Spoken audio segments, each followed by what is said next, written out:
Nako, heto na mga kaubayan, huli ang sabwatan, naglik, walang takas, timbog si Dilima at Madriaga.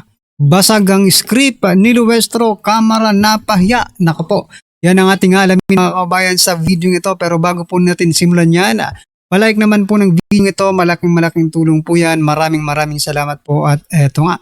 Bago po natin i-play yan mga kaubayan, eto unahin po muna natin itong mga nagte-trending na balita dito sa social media. Aba, eto po mga kaubayan, ha?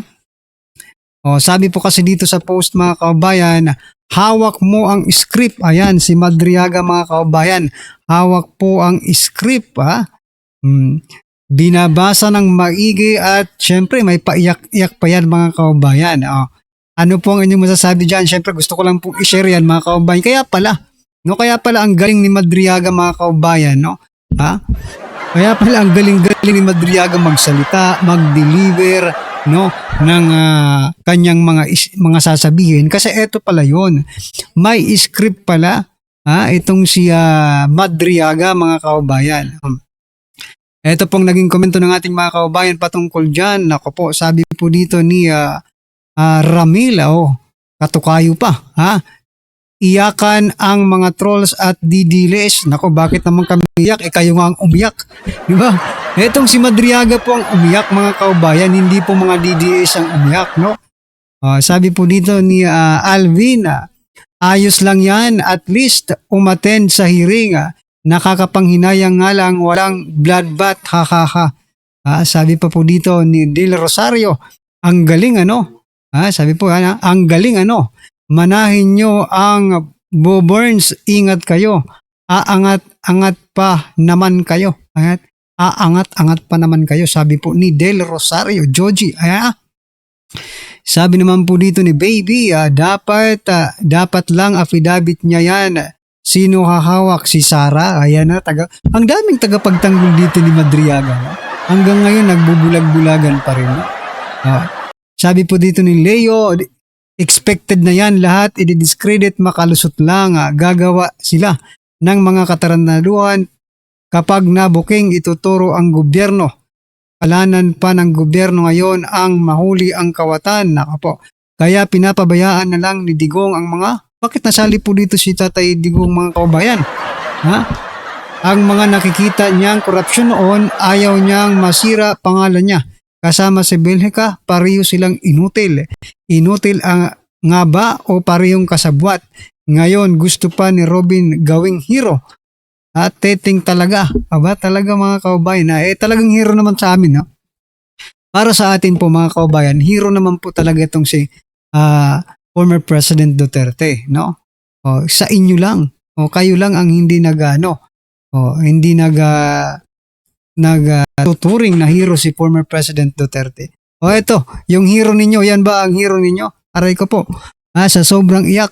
Sabi nga sa comment kanina, kulang na lang bigyan ng ano yung tawag dyan, yung Didi, no? Yung battle. Okay, itong si Madriaga pa ni Luestro para gawing baby mga kaubayan. Yan pulo na pati sipon mga kaubayan. Although, I think hindi naman ito nangyari pero malapit na to sa katotohanan. Tumulong nga yata yung sipon kasi pumuna po na siya dito mga karabin natin no? Ay, nako. Anyway, ano po ang inyong masasabi dito mga kaubayan kay Madriaga? Ayan, no? Ang daming memes ngayon naglalabasan about kay Madriaga. Just comment down below mga karabin natin at eto, pasadahan din po natin to mga kaubayan. Eto po si Dilima. Aray ko po mga kaubayan. Anong sabi dito? Representative Dilima inamin na dinalaw at nakausap. Okay?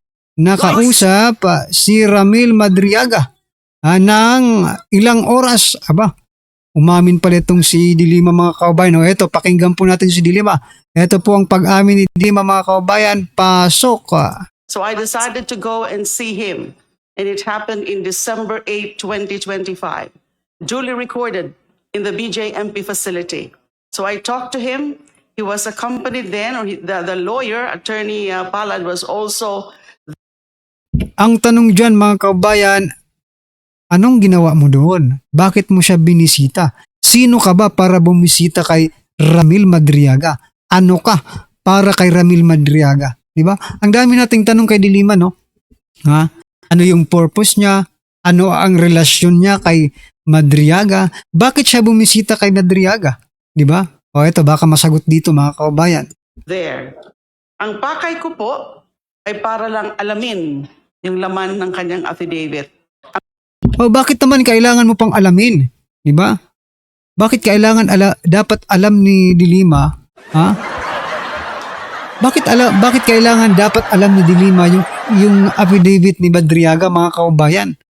'Di ba? 'Di ba dapat doon na sila dapat magkikita sa hearing na ginawa nila? Kasi baka mamaya maimpluwensyahan ni Dilima or something na may gagawin si Dilima, no? Na magtutulak kay Madriaga to testify. Nagigits niyo mga kababayan? Nako po. Ang pakay ko was to clarify. Ang pakay ko nga parang naging devil's advocate po ako noon. I was asking probing and searching questions para matest yung kanyang credibility.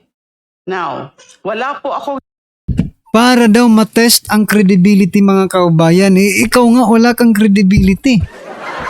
Kayong dalawa ni Madriaga wala kayong credibility.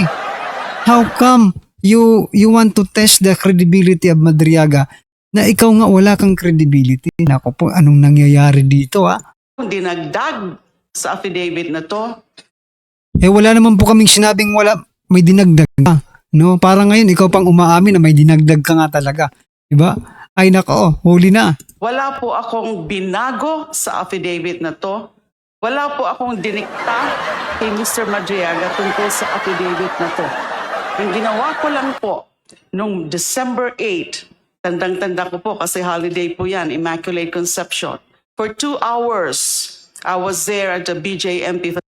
Grabe, 2 hours po silang nag-usap, mga kababayan. Ano kaya ang nangyari? Ha? Kay Madriaga at kay Dilima.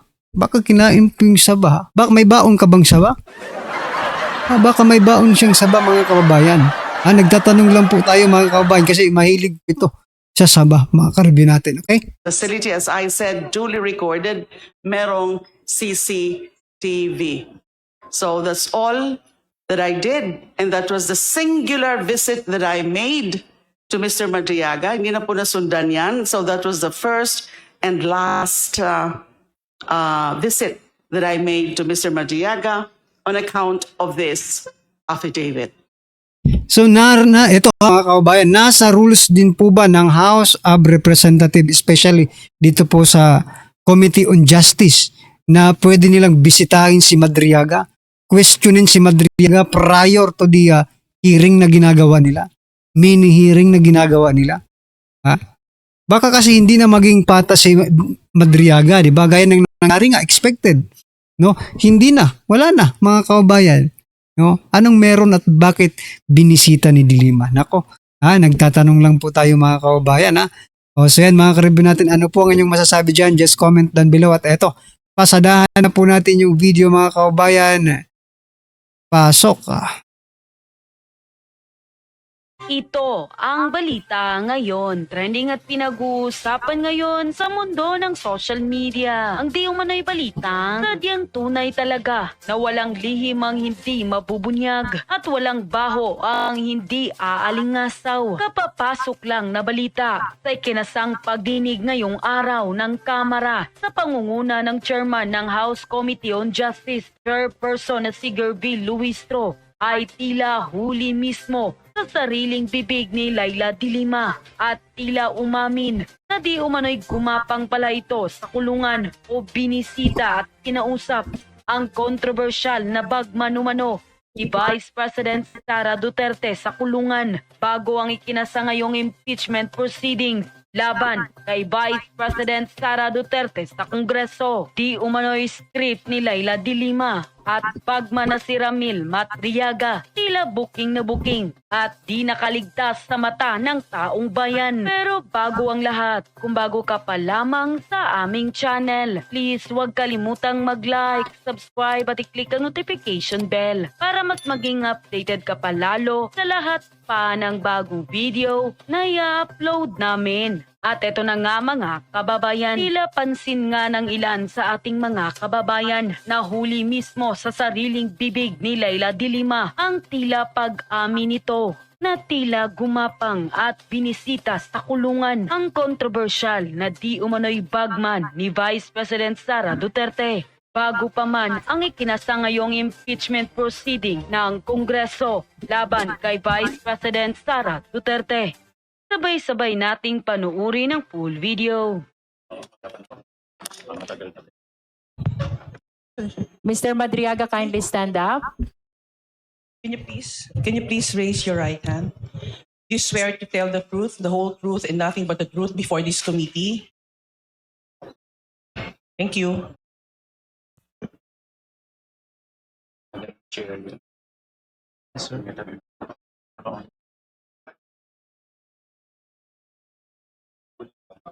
With all due respect to the lawyer of attorney of Ramil Madriaga, Attorney Palad, may we request that you just occupy the seat at the back of Ramil Madriaga. This is to be consistent with our rule that the participation of lawyer is limited only to giving advice to the resource persons or parties in this impeachment complaint.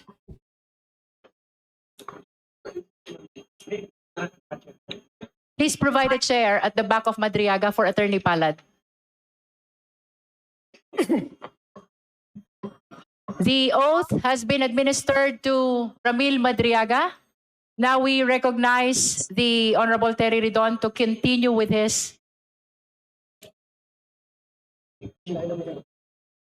Naka-resume pa ba? Madam Chair, The Honorable De Lima is recognized. before the questioning of the Honorable Terry Ridon, this representation wishes to make a disclosure. You may proceed, Honorable De Lima. Thank you, Madam Chair. I wish to inform this committee that sometime in November 2025, I received a letter dated November 17, 2025, a handwritten letter from the resource person, Ramil Madriaga. Nandito po yan. November 17, 2025, handwritten letter addressed to me and sent by Ramil Madriaga. This was coursed through his counsel, Attorney Raimundo Palad.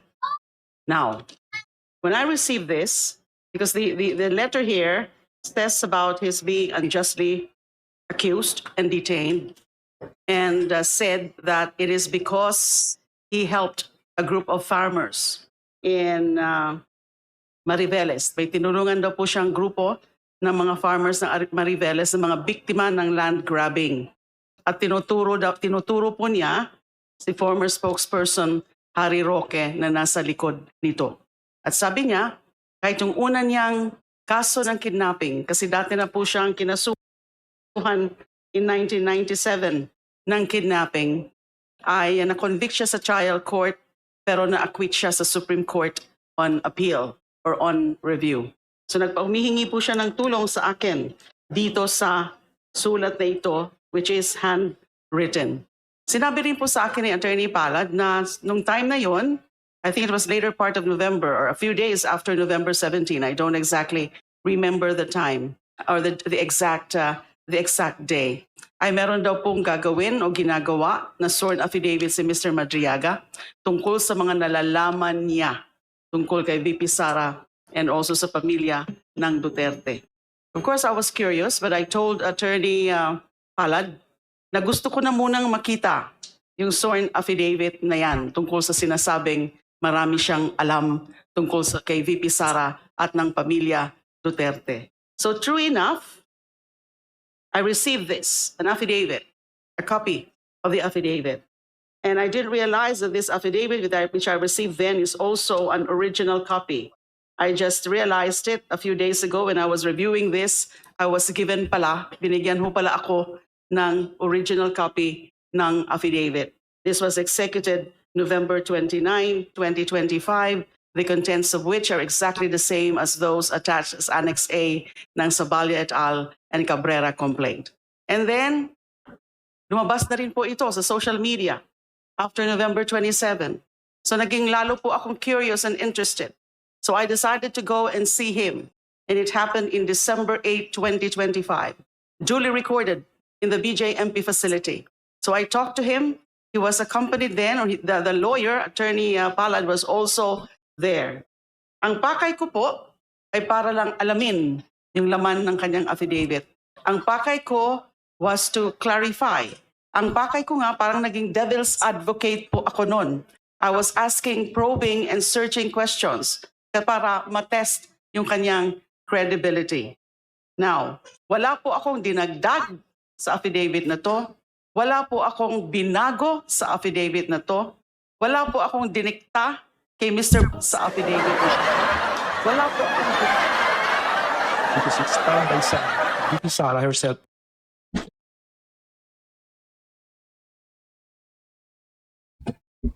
Nako, so yan mga kababayan, nako. So yan mga karbi natin, no, talagang nandyan pala si Dilima, no? Pumunta pala siya kaya Madriaga. Anyway, ano po ang inyong masasabi dyan mga kababayan? Just comment down below at syempre, huwag pong kalimutang i-like ang video nito. Malaking tulong po yan. Maraming salamat po.